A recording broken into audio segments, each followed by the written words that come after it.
So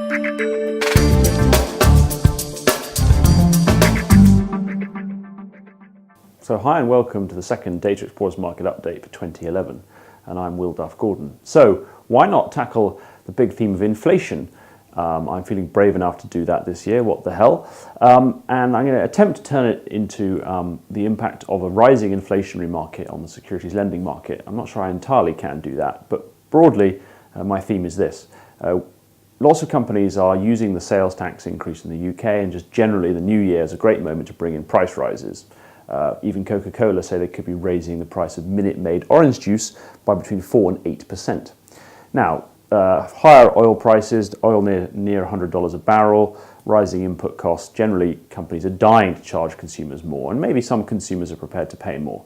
But what does this mean for governments who need to issue debt as cheaply as possible in order to fund their deficits? And let's face it, every government has a deficit these days, some more than others.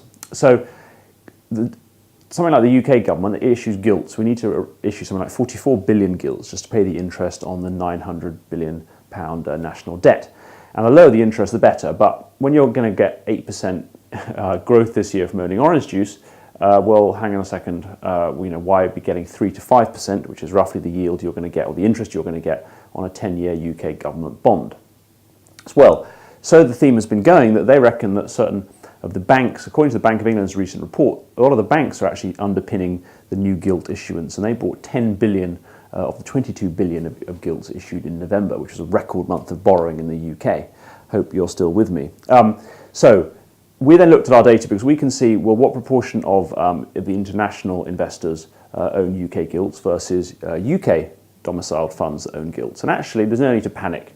There's no real sort of flee or mass exit from international investors owning gilts. In fact, in 2010, they increased their holdings in gilts by 42%, so our data begs to differ.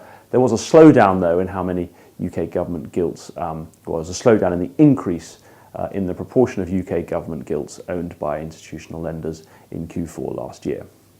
Why does this all matter? Well, government bond lending represents about 38% of the return from global lending right now. So outside of dividend season, about just under 40% comes from lending government bonds. Less government bonds in the hands of institutional investors due to low yields. Does that mean less revenue? I'm not sure it does, but let me finish just by saying that equities, the income from lending equities is only down sort of maybe 50% compared to what it was outside the div season 2 years ago. Bond lending income is down maybe 2/3 of what it was. What does inflation mean for bond lending this year? That's really what I'm trying to focus on today.